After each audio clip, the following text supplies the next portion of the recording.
I wanted to come on this live. I'm tired. I can't even fight it. I'm tired. Woo!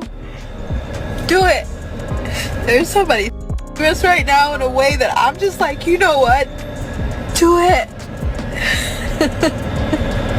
Do it. Do you understand what I'm saying? Do it. Do it. You can't take any more that you have already taken. So do it. Do it.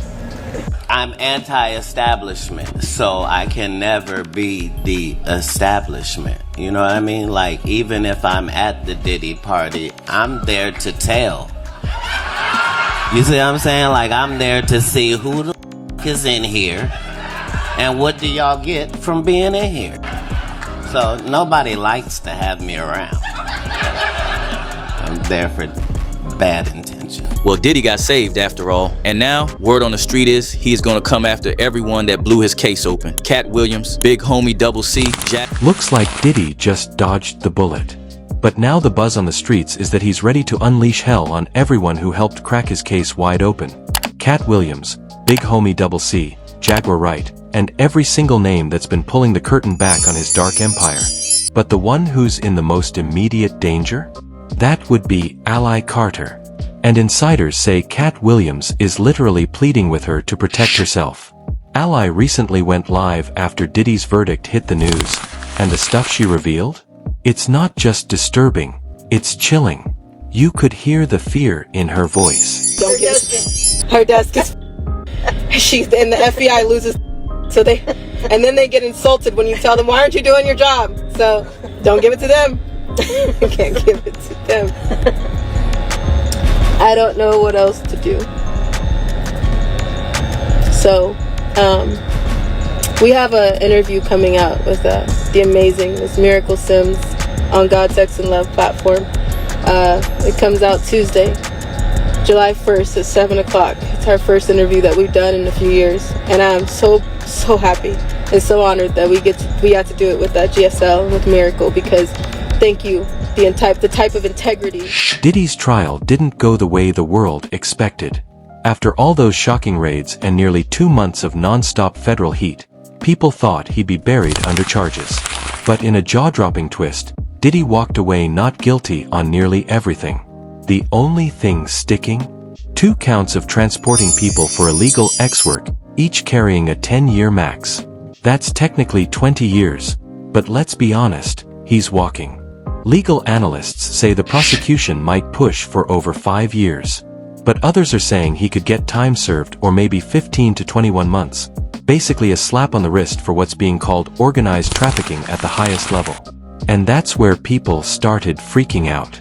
If Diddy walks, what happens to whistleblowers like Ally Carter, who risked their life and their body to speak out? She said it herself.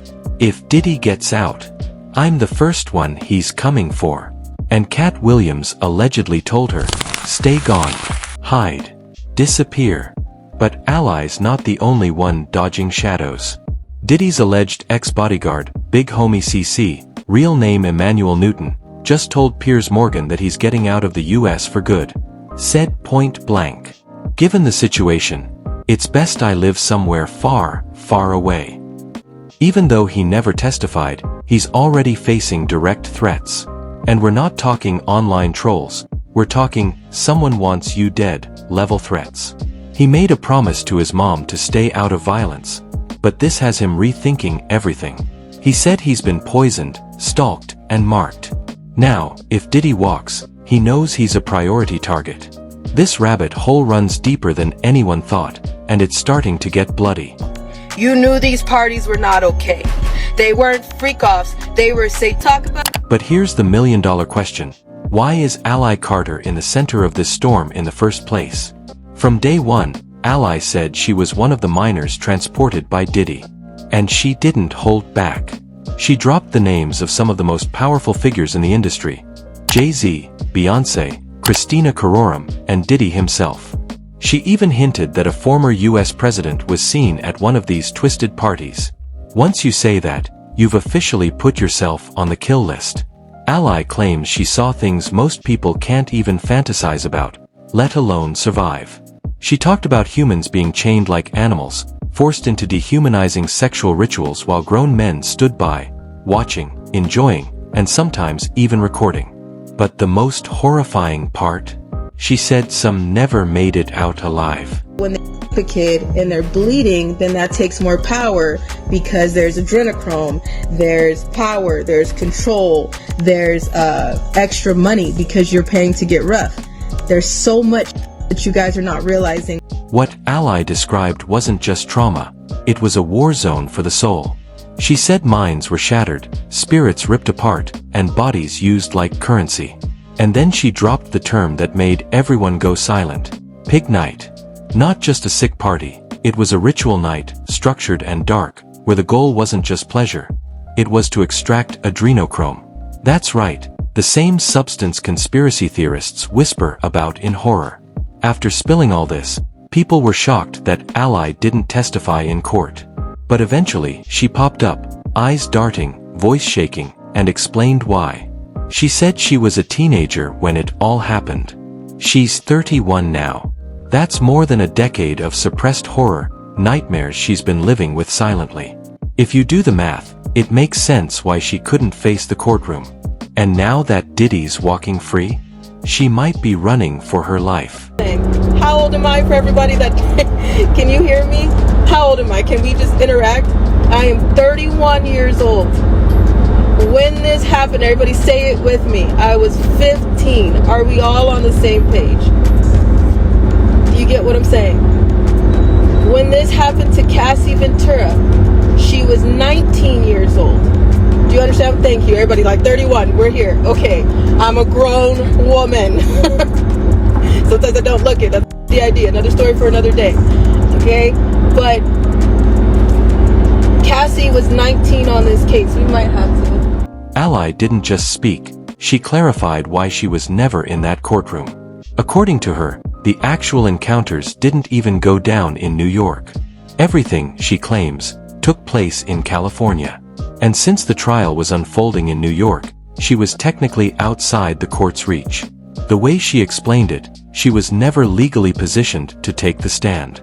And honestly, it sounded like she was never supposed to be involved, at least not officially. In Los Angeles, California, at one of his many mansions. The case that is on right now that you guys are seeing is out of New York City. First of all. So that's one reason why I'm probably not invited to the after party event. Do you see what I'm saying?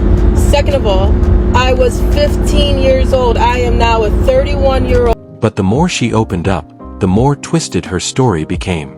Ally said the threats haven't slowed down, they've intensified. Certain powerful individuals, she claims, are pulling every string they can to keep her mouth shut. And it's not just about silencing her. According to Ally, stepping into that courtroom would have risked everything, not just her own life, but the safety of her entire family. The warning wasn't subtle. It was personal and brutal. Interview 8/11/841. And it gets even darker. Ally claims this isn't just about celebrities. She says the government itself is in on it. From the FBI to Child Protective Services, she accused high-level agencies of turning a blind eye. According to her, the people protecting Diddy aren't just bodyguards. They wear suits, they flash badges, and they sit in places of power. She hinted that this cover-up goes far beyond Hollywood. Tried.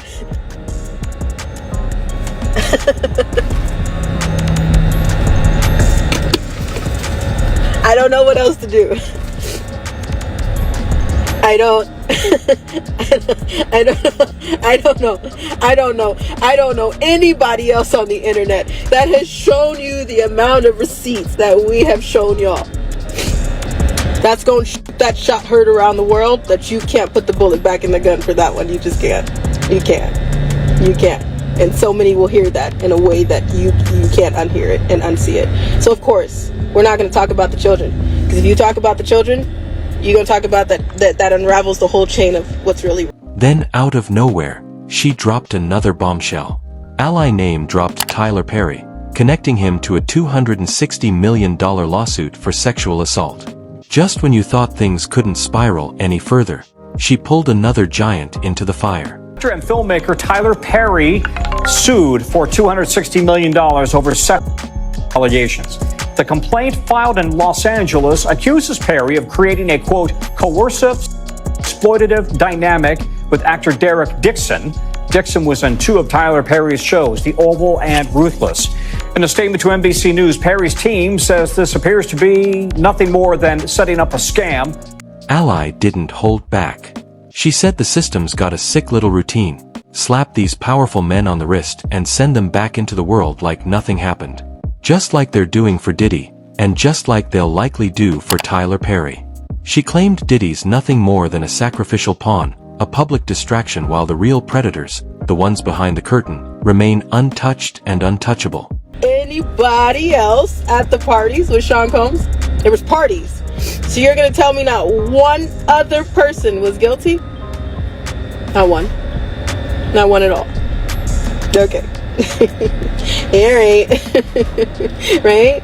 Okay, it's just like Epstein. You're gonna tell me that he was the only John. Ghislaine Maxwell was the only person she sold all these children, and he was the only person that she sold to. The only one. Then she went nuclear. Ally said if anything ever happens to her, if she disappears or ends up unalived, let the record show, she didn't do it to herself. She was clear. If that day ever comes, she's got a dead man's switch ready to blow. Every hidden file, every damning detail she's been collecting in silence, it'll all drop like a nuclear bomb on the entire entertainment industry. She's not bluffing. She's bracing for war. Her desk is full. Her desk is full. And the FBI loses their and then they get insulted when you tell them, why aren't you doing your job? So don't give it to them. You can't give it to them.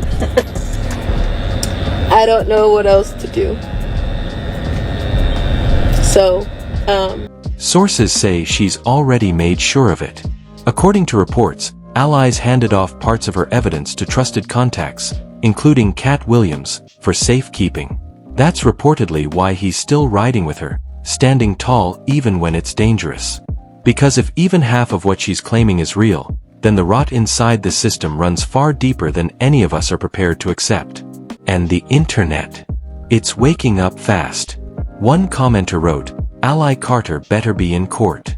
This is the one chance to bring it all down and protect the kids. Another asked, how is it possible they didn't bring her into Diddy's trial? Months of talk, tunnels, trafficking, and now silence? Something's not adding up. People expected her to be the star witness, especially with her claims of surviving human trafficking involving a literal oil tycoon.